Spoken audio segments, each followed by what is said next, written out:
The trade deadline is only 5 days away, and on this episode, we're talking about who's buying, who's selling, and which one of your favorite players might be on the move. All that and more here on the Gridiron.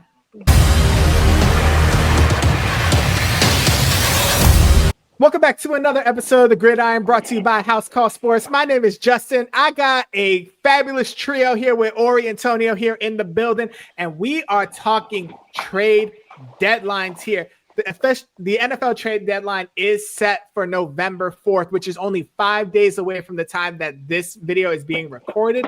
So we're going to be talking about which teams need to make a move, whether you are on the verge of a playoff run and you maybe need to add some talent, or you're like my Giants who are absolute trash and need to start getting rid of players.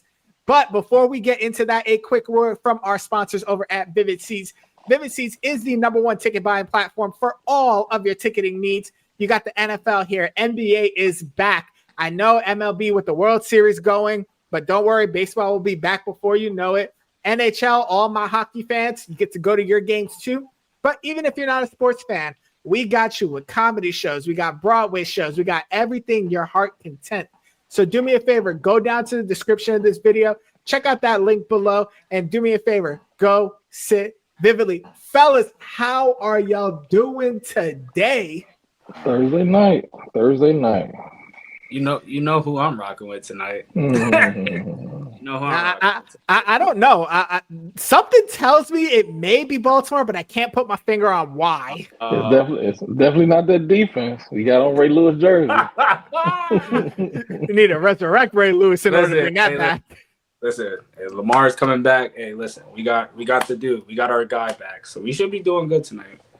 You know, we should do good tonight. Yeah. Well, let's see. Depending on what they do, could also influence what happens on this episode. So, fellas, this is what we're gonna do. It's gonna be a bit of a shorter episode. We're gonna do this in a couple of different segments. First, I'm gonna ask you both. Orey, I'm starting with you. Which team deserves to be the biggest buyers in the trade deadline? Like, who needs to acquire talent in order to make that playoff push this season? Like the first. I don't really know. I mean, like for real, I think like this. I mean, to be honest, I think the Saints they need to keep everybody who they got, and they need to go find somebody else in the free agent world because they're not looking too pretty good over there. For me, I feel like they should go get more people. See, I'm on the opposite side when it comes to the Saints. I think the Saints need to sell the house. House on fire. Like, you got to think about this. You don't even know who your quarterback is. You finally benched Spencer Rattler. You got Tyler Shugg that's starting this week for the first time. You got Chris Olave, he's signed through next season, but he does have an injury history, including a history of concussions. You have Rashid Shaheed, which he's on an expiring contract, probably looking to get paid soon. He might get traded.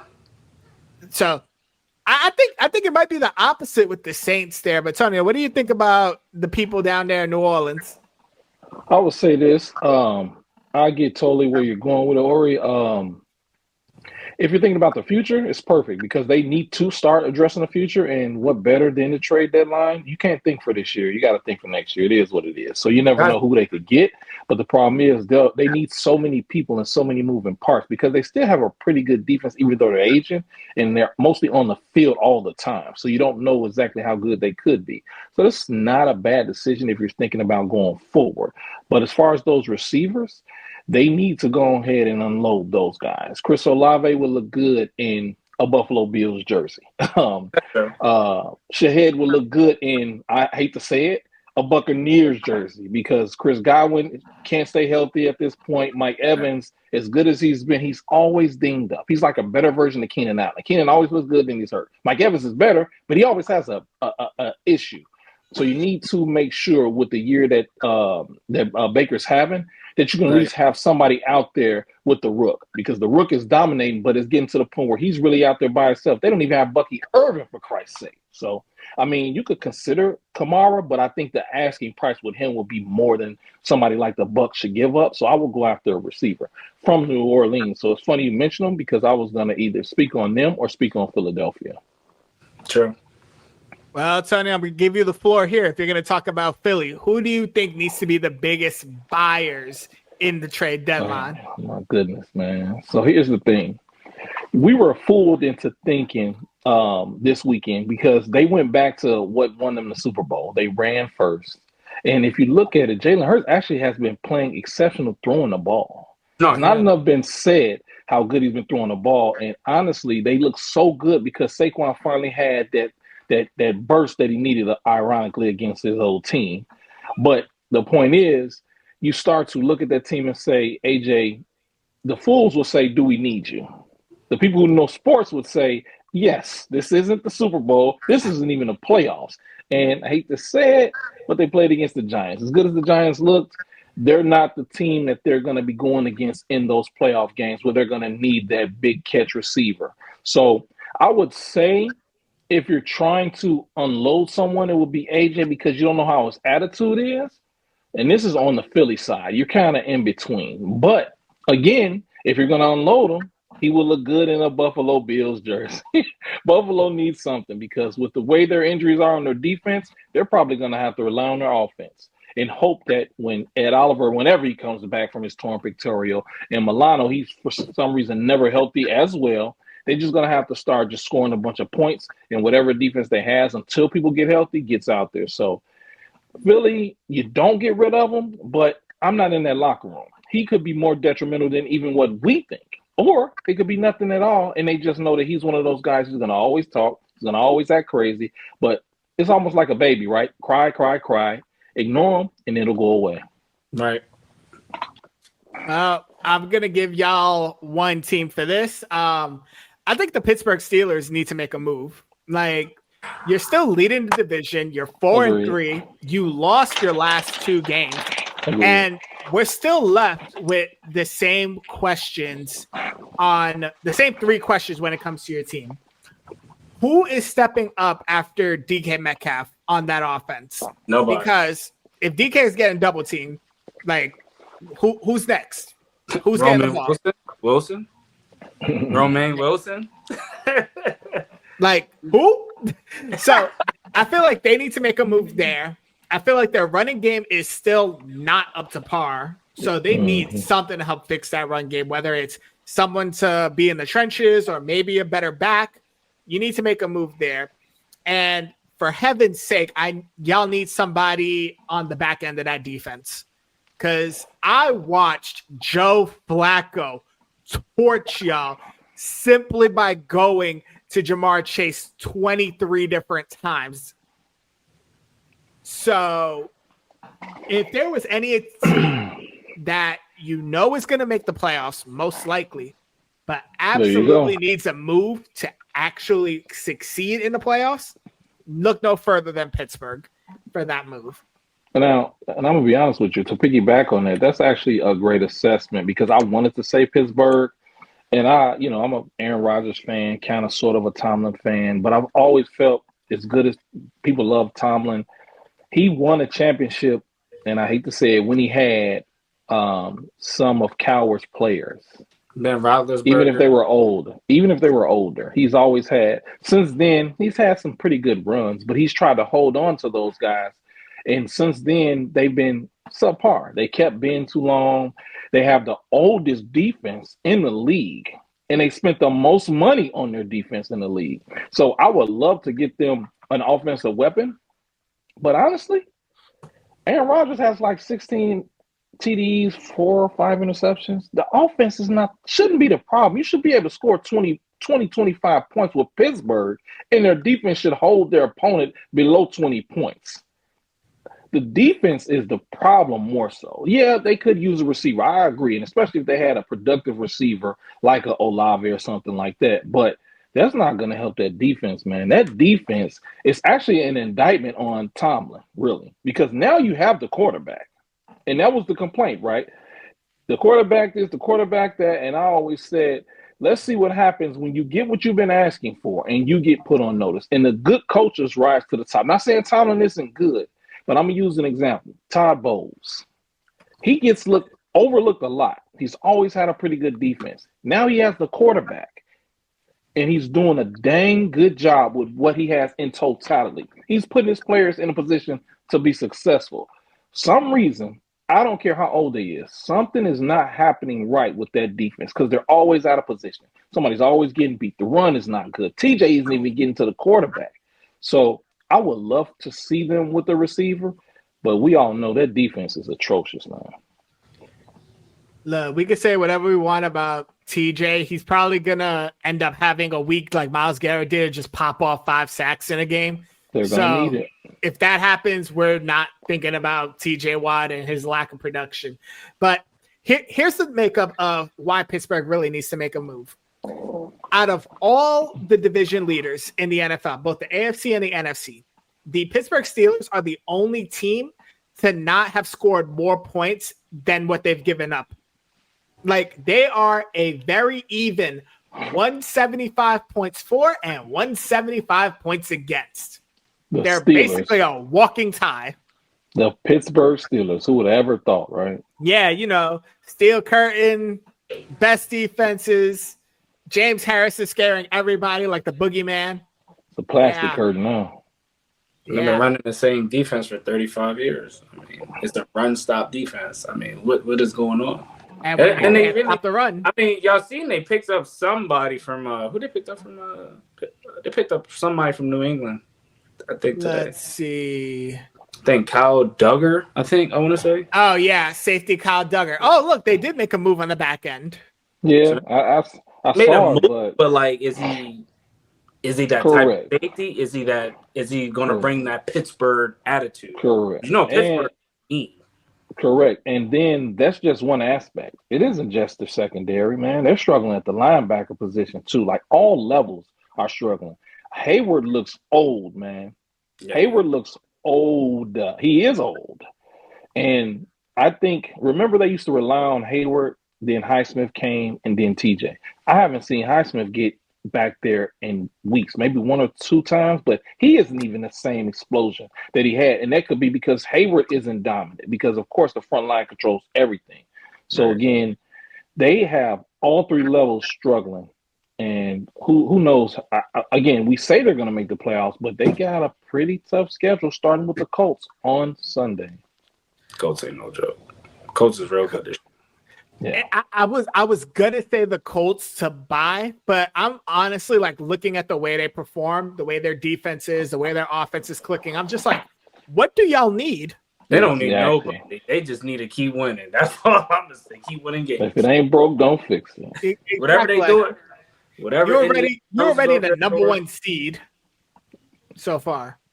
But when it comes to the Pittsburgh Steelers, it's this, like, no matter how good of a team you are historically, no matter how good of a player you've been in the past in terms of Cam Hayward, the one person that is 100% undefeated is Father Time. Oh, and it catches up to everyone. But we're gonna flip this over to the other side, and we're gonna go talk about the losers of the NFL, the bottom of the barrel, the place that me as a Giants fan have been living in for the last 10 years, and the only thing that makes me more happy is that the Jets have been there longer. Guys, I'm gonna start with Tonio this time. Who in the NFL do you think needs to be the biggest sellers going into trade deadline? Ironically, I got an A's hat on. Speaking of losers, but I just like the hat. Who should be getting the Vegas Athletics? Exactly. Who should be getting rid of their players? That's what we're speaking on. Let's see.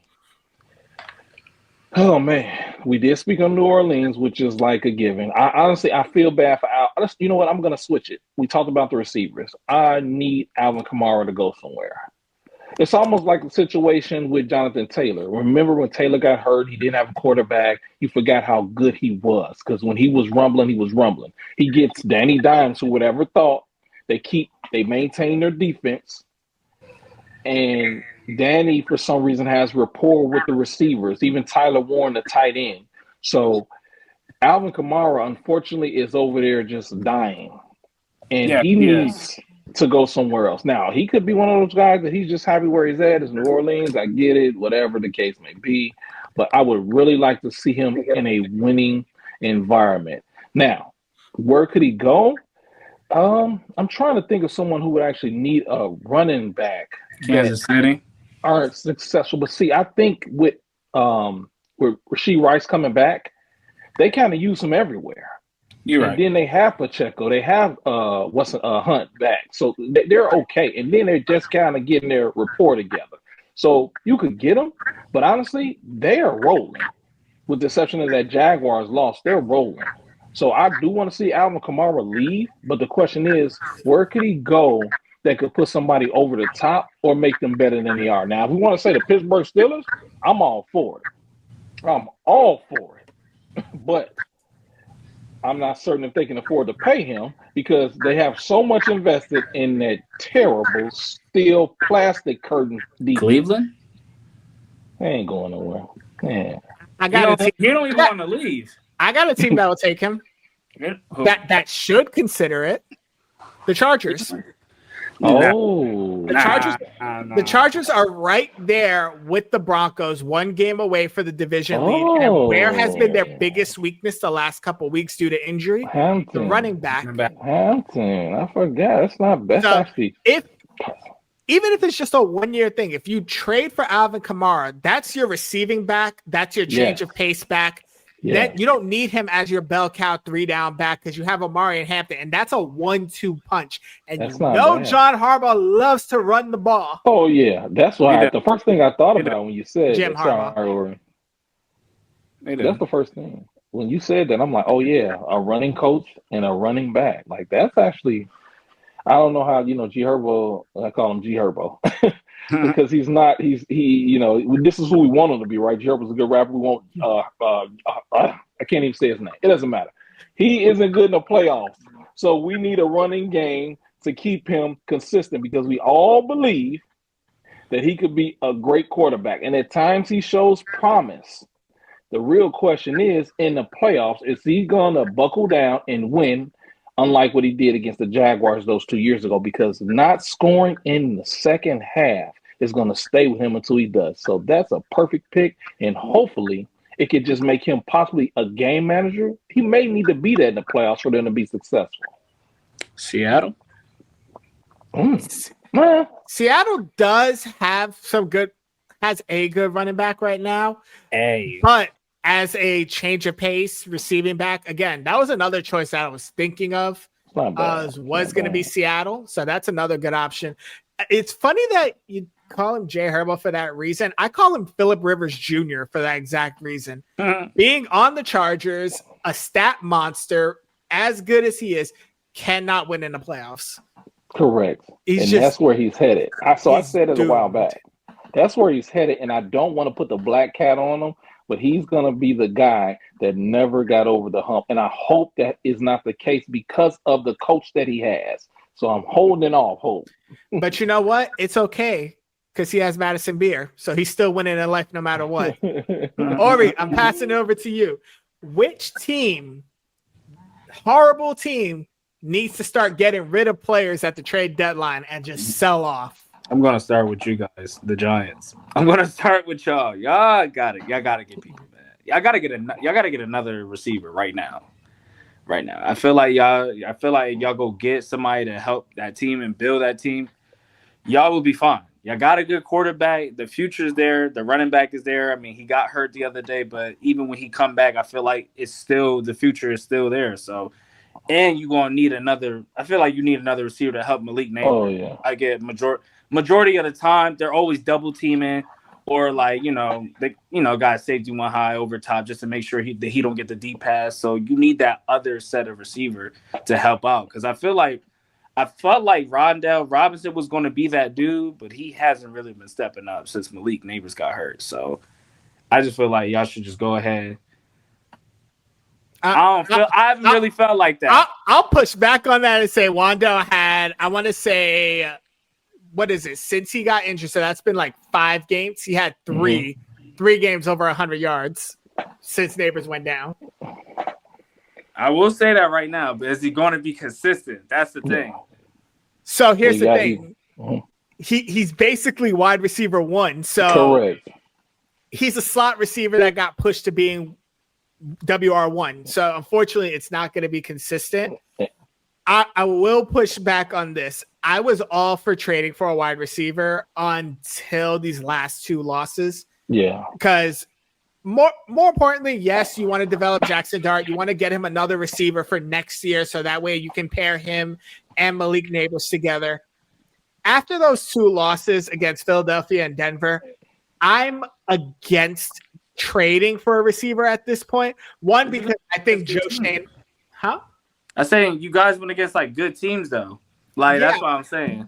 Yeah, but here's the thing: we're beat up, completely. I don't see us winning another game, period. And I'm going to a game on Sunday. So here's the problem that I find with it. It's very likely Joe Shane and Brian Dable are not going to be retained after this year. So I don't want them giving away draft picks or assets that we have on this team to bring in someone that they're not going to be seeing next year. That's my number one thing. Number 2, from what I hear, I haven't done any draft reports yet. I'm hearing that this is going to be a deep wide receiver class come NFL draft time. So we can get a wide receiver in the first round, second round, where we have cost control for 4, maybe even 5 years. Because the problem is to get to draft a player, to trade for a wide receiver right now, it would have cost us minimum with the players we had in mind, a 3rd round pick. We don't have a 3rd round pick because we traded it to get Jackson Dart. Right. So unfortunately, we just don't have the assets for that, and we don't want to get rid of the assets. Do we have players with talent? Absolutely. The problem is we have young, talented players who are under cost control for a little bit. The closest one that is leaving is Kayvon Thibodeau, who's still signed until next year, that everybody, rumor has it, is trying to inquire about. But I want to keep that young defensive core because our oldest person is like 26. Yeah. So I say we stay put. If anything, we sell. We get rid of Jalen Hyatt, who hasn't done absolutely nothing. He could probably go to the Chiefs and then become an all-pro over there for all I care. I would rather get rid of him. I'd rather get rid of Deonte Banks, who has been damn near about to put me in the hospital with aneurysm. You want to get rid of Deonte? Yes. Okay. So the fact that you're shocked by that tells me you haven't noticed one thing. So no, because because I like Dante from Baltimore. I'm from Baltimore, so it's a Baltimore. Okay. Okay. I'm gonna tell you this. Look at any of the past games from the Giants. Matter of fact, just look at the Eagles game because Deonte was playing the whole time. Look at the way he defends the run, and you will see why I get pissed off. Because he is scared of contact. He is scared of holding the edge. He keeps jumping to the inside and giving up the sideline. That annoys me enough. Then you add the fact that he gets penalized, that he doesn't turn his head, he doesn't play the ball. Like, what are you then? Because you're doing all 4 things of being a cornerback, you can't do. He's an okay kick returner at this point.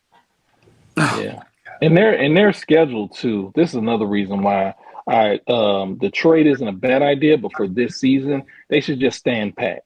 If anything, it shows you teams like the Colts and the Green Bay Packers, you don't have to go get someone. Now, that's not saying they're going to win a Super Bowl or anything, but staying with what you have, kind of building around your nucleus and just developing for the next year, they might as well, right? I mean, literally, I'm looking at the schedule, and with the exception of San Francisco and the Bears, which that's going to be tough for both of them because they don't have Cam.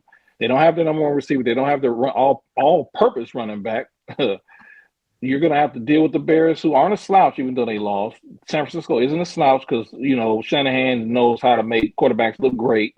Then you got the Packers, you got the Lions, you got the Patriots. Then you come and get Washington when Daniels will be healthy. And who knows, Minnesota, your only game you probably will win, and that's not even for certain, is the Raiders. And that's to be determined, So I would say go get someone, but don't lose what you have because of what you want now versus what you'll have for the future, because they look good. Now, what I'm worried about, though, is Jackson Dart getting hurt. Yes. That's what I'm worried about this season, because with them not really having a major thing to play for, which they need to kind of build rapport with the players, keep the reps up, all that. But I'm worried about him getting hurt now because Cam did everything in that offense with helping the line, the blocking.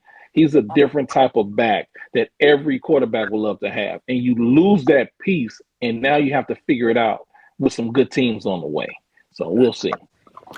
Here's the problem I have, and this is like a funny pushback to the whole Jackson Dart, like avoiding being injured kind of thing. Mm-hmm. You realize he's undefeated when he has to go into the blue medical tent, right? That man is 2-0 when he gets a concussion evaluation. Oh, so he goes to the telephone booth. Get it. I mean, funny enough, he dressed as Superman going to a children's hospiel for a charity Halloween event. I guess so. He goes into his little phone booth, and next thing you know, we end up winning. But no, I do agree. I like the Giants. Before I said, yes, let's be buyers. Let's go get a wide receiver. Right now, I'm just like, you're going to get rid of your regime. You're going to go into it with a whole new regime. You might as well like stay put or trade the players that you aren't doing anything with. Oh, by the way, Evan Neal, trade him too for all I care. Give me a 7th round pick. I don't care. Yeah. Damn. A team that is on that same boat that I'm saying needs to be sellers, I don't care what they tell the media, is the Miami Dolphins. Like, you're not gonna compete for the division. You had one good win, a dominant win against the Falcons, which have proven to be the most inconsistent team in the NFL right now. Sometimes they're good. And who's the quarterback? They hate Kirk Cousins. Who's the quarterback? Yes, that's what I told everybody. I said Kirk Cousins is playing. Dolphins gonna win. Come on now. Yeah. So, but the reason I say that is just like the Giants, you're likely going to get rid of your regime this season. At least you're going to get a new head coach. Why not go into this offseason with an embarrassment of riches? Because you have tons of talent you could get rid of. You have Devon Achane, but I would keep him because keep him. Young player, cost control, all of that stuff. You do have Waddle. You already paid him. He's due to get the big paydays in about 2 years. You can get at the he's the one. A 2nd round pick for him. He's the one. Then if you go to the defensive side of the ball, you're not getting rid of Chop Robinson. Yeah, you got Chubb. They just got him really though. I don't think. Has Chop Robinson been doing anything? But he got injured. Right? He's still a young player under cost control for like another few years. Okay. So it's like, if we just drafted you, you want to hold on to those players because that keeps you under the cap where you can make bigger moves down the line. Right. So you got Jalen Phillips, Jordan Brooks. You got Bradley Chubb, who I still think you could get something for. Yeah. You just got Minka, but it really depends what you want to do. I would feel so bad if Minka got traded from Pittsburgh to Miami just to get traded somewhere else. He destroyed Nick Chubb's career. Get rid of him, trade him, whatever. That low blow was terrible. Nick Chubb hasn't been the same. Get rid of him. Trade him to the Chicago Bulls. I don't care. He ruined Nick Chubb's career. But the point of the matter is, like, Miami has the opportunity to go into this offseason fresh slate, an embarrassment of riches in terms of picks if they want. They'll free up cap space, which they can use. And then they could basically go into it, clean new page for whoever the next GM and head coach is going to be. But because it is Miami and they like to, keep up appearances like everybody in Miami does, they're not going to do that. They're going to get rid of their coach, but they're going to keep everything else. Then you think they're going to keep Tua? Yeah, that was my question. Then they're going to keep Tua and Tyreek? Well, hold on. Tyreek, it really depends on the nature of the injury. Because as much as we thought Scadaboo's injury was bad, it was bad.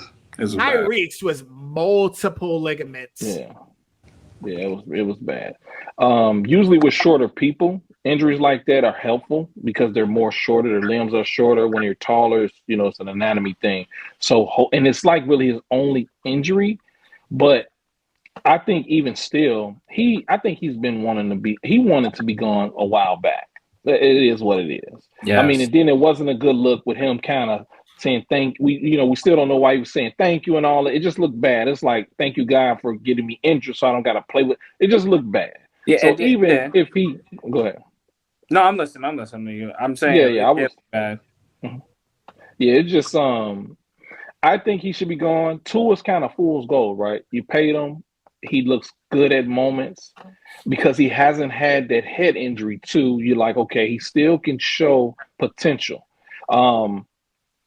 They need another receiver. So it's so many moving. Like you said, they want to stay relevant. So it's like they should get rid of people.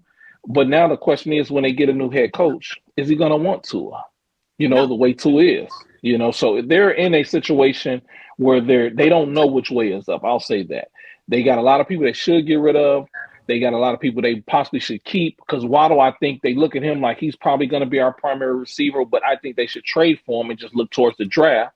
But because he has potential, because he gets hurt too, you don't know if you should keep him. So they're in like one of those, they're in a dark place. They don't know which way is up. They don't know. Honestly, I don't think they know who they should keep. And I think they're just playing this season out.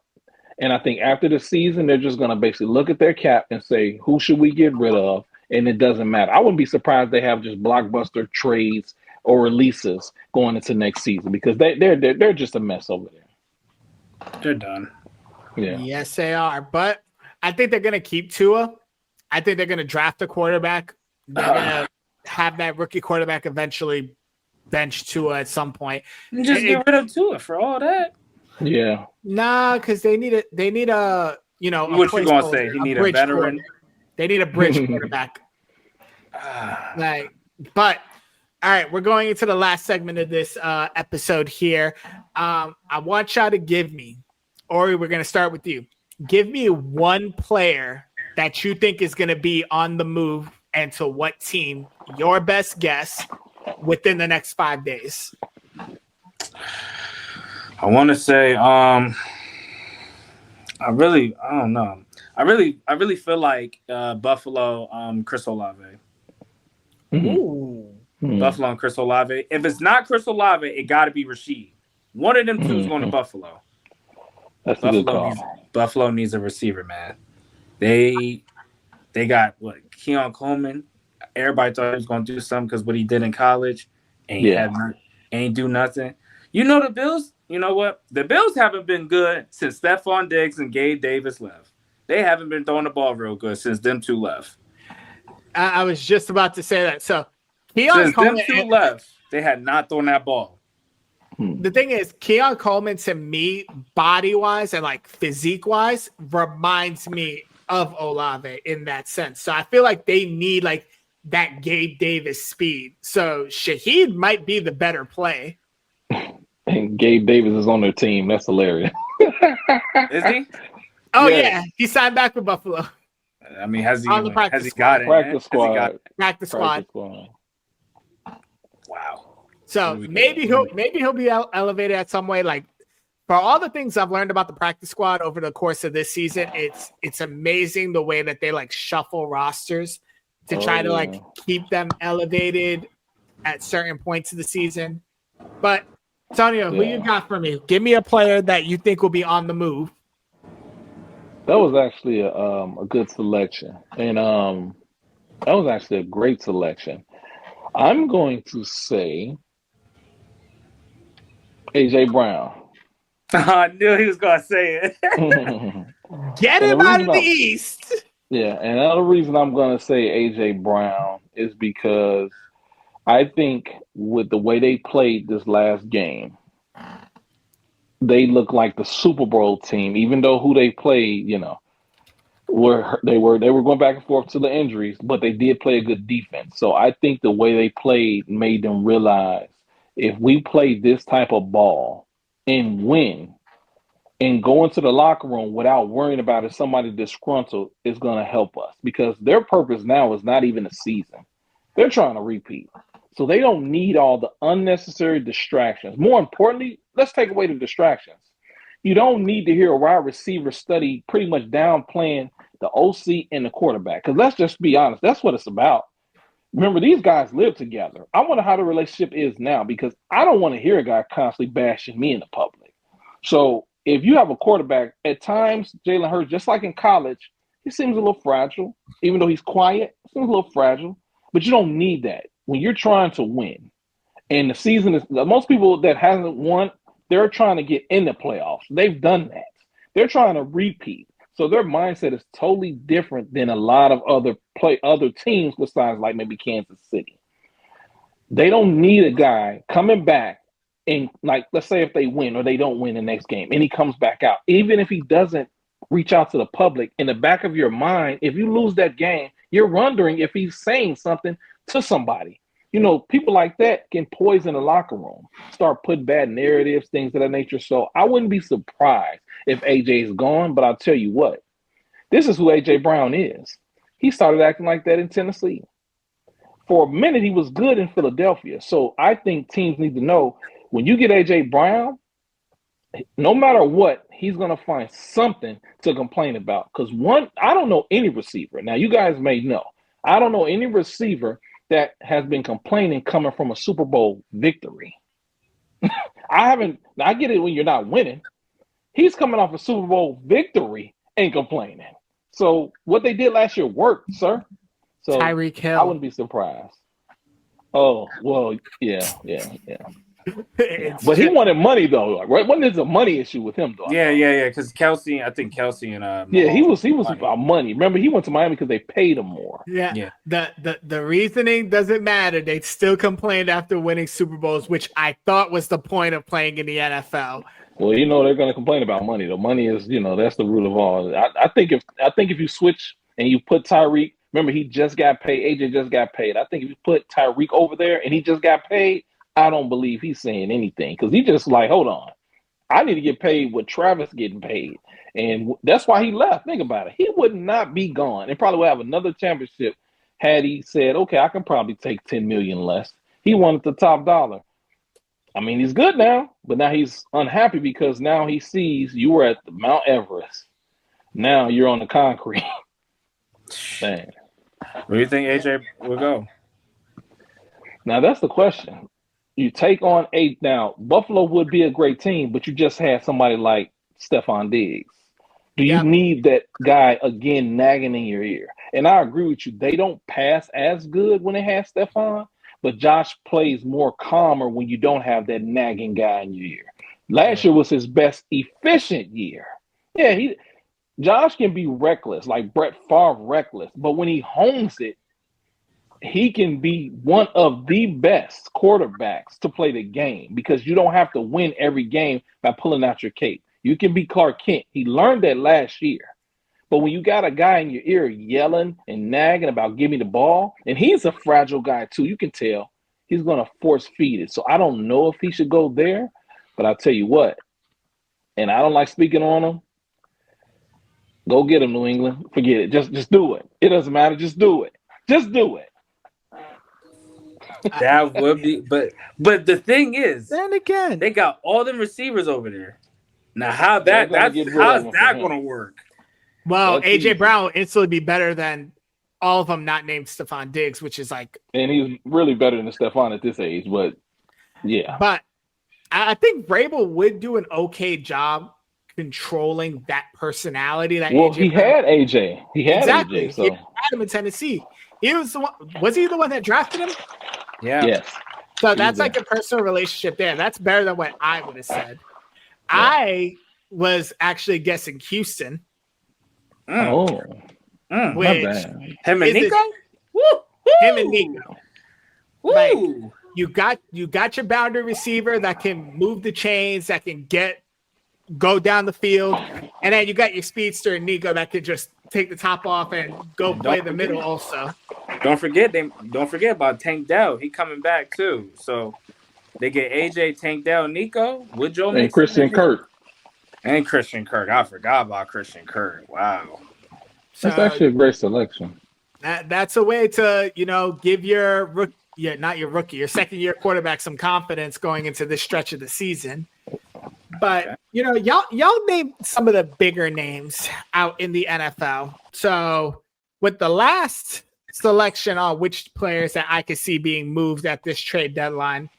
I'm going to go with a more under the radar selection, and I'm going to say Adonai Mitchell. I think AD will be on the move, and he's been in the doghouse ever since that instance where he dropped the ball at the 1 yard line, essentially. He's pretty much not seen the field. I feel like he's one of those receivers that can benefit from a new, fresh start. And I honestly feel like there are two places he can go to get that fresh start, and he could be productive. The first one is my bias, which is the Giants. I feel like having him under contract, him and Malik Neighbors, we get another wide receiver in the draft. Now we got 3 that we can go into next season all clear with. I feel like it wouldn't cost us much as a team because we can player swap him and Jalen Hyatt and maybe throw in a late round draft pick. And we're good. We have that set. But a more realistic answer, I would say, is the Rams. And I feel like Sean McVay and Matthew Stafford will take him on, cheap deal, cheap trade, and next thing you know, he's probably going to give you a handful of good games and just helps them more in the passing game. And it's not going to cost them next to anything. Who? My phone broke up. Who was the individual? Adonai Mitchell. Oh, That's not bad. That's not bad. That's not bad. And if they take my trade proposal to the Giants and, you know, Indianapolis gets Jalen Hyatt, he gets to go back with Daniel Jones. Yeah, that's not bad. Yeah. I don't really know of a low. I don't know. I can't think of anybody that would be low in a total poll that can really help. But I would say this. You know what? Actually, I can. Here's the question. Is he going to play next year? Miami Dolphins, actually. And I can't think of his name. Why? Because I'm thinking too hard. Tight end. Darren Waller? Correct. He's kind of played good for Miami, but he's under the radar. He hasn't played good maybe the past 2 weeks, but he would be good for the Rams. The Rams don't utilize their tight ends as much as they used to because they have those guys. But I think with an athletic guy like Darren Waller, with their offense, now if Puka gets hurt, because he does get dinged up sometimes, if Devontae gets a hamstring pull, you have that tight end to go to. And those 3 will be exciting. Because, I don't know, it seems like Kyron has took a step backwards. He doesn't look like he did last year. He's still good, but I do believe, and it helps Matthew Stafford too because he gets hurt. So if you can have that 5 or 10 yard tight end down the field versus these guys, because these guys usually get down the field 20, 25 yards between Devontae and Puka. And I do think that sometimes leave Matthew Stafford pretty much vulnerable depending on the pass rush. But if you can get a tight end that can just get open within the middle of the field, those 5 or 10 yards down the field, simple things. It not only keeps your quarterback up, it keeps the offense moving. And it lessens the yards for Kyron because Kyron, for some reason this year, has been struggling with the big play runs that he had last year. So I would say Waller because, number one, you don't know if he's going to play next year. So people might not even think of considering him. But if he did, I think it would be perfect for that offense. So here's my only issue with that. And I'm not even a Rams fan. I'm just thinking about their offense. What's the best ability in the NFL? You know it. Any sport, availability. And what is one thing Darren Waller has not had, both his last season playing in the NFL and this season? He's been dinged up this year? He's on IR right now. That's why. He playing tonight or no? Son of a... No, he's on injured reserve. He's on injured reserve. Matter of fact, let me see what the actual injury is. Hold on. I got you. Oh yeah, never mind. That's why I haven't, because I don't. That's why I was just gonna let you keep going. I'm like, I'm gonna break his heart with this one. He's one of those guys. He's a Keenan Allen too. For as good as he is, he's always hurt, man. And I was hoping that he survived this season. Jesus Christ. Yeah, I think he was gone with a torn pec after the Oh my Browns God. game. Yeah. Never mind. It would have been a good thought, but he's never available. Nah. No. And that's the last thing the Rams need because they have talent that get banged up. Correct. And they're getting older. To the exception of Puka, everybody else is getting older. Yeah, Puka? I can't wait. Puka is like, now he's coming out of his shell. I don't know if that's true. Like, broke up with his girl and all of a sudden he just became a demon on the field. Yeah. He's like the new Cooper Cup. That's what he is, the new Cooper Cup. But any last minute topic either one of y'all want to talk about before we sign out of here? Let's talk about tonight's game. Yeah, I knew it. Let's talk about tonight's game. All right. Let's talk about tonight's game. All right. So don't trash us in the comment section because we're literally recording this the night of the Ravens and Dolphins game. So it sounds like this should be easy if we were talking about it from the beginning of the season. But I'm going to let the Ravens fans start it off. Orey, who you got for this game? What do you think the score is going to be? You know who I'm rocking with. Big Doug. Okay. You're rocking with Miami? No, you know I'm not rocking with Miami. I got this Ravens jersey. I'm rocking with the Ravens. Lamar comes back, so it's a comeback party. He from Florida, so he might do his thing in his home state. Oh, yeah, I feel like Lamar's gonna have a good game. He's not gonna be rusty. Everybody thinks he's gonna be rusty. I feel like he's gonna have a good game. We just came back from a bye week. He took one more week off just to prepare for this game, and I feel like we got our guy back. So the score is gonna be I'll probably say like 28 to let's say 28 to like 14. Let's say that 14. I give him 2 touchdowns because our defense ain't all that. I'm still scared. I ain't gonna lie. I'm still a little nervous. There we go. All right, Tony, you're gonna break his heart. What are you going with this game? So I do feel like this for me is a tough game because I do feel like the Ravens should win. However, and I agree with you, he shouldn't be rusty. He should not be rusty. But that doesn't save the defense. I do believe the game is going to go over. The total was 50. I believe it's going to go over, and I don't think it's just going to be because of the Ravens. I do believe the Miami Dolphins offense is going to eat a little bit. Now, I could be wrong, but until the Ravens defense shows me something different, I can't think any different. But I'm going to say 32-28 Ravens. Okay. You know how to protect a bad defense? You Run keep them the from ball. going on the field. You run the damn ball.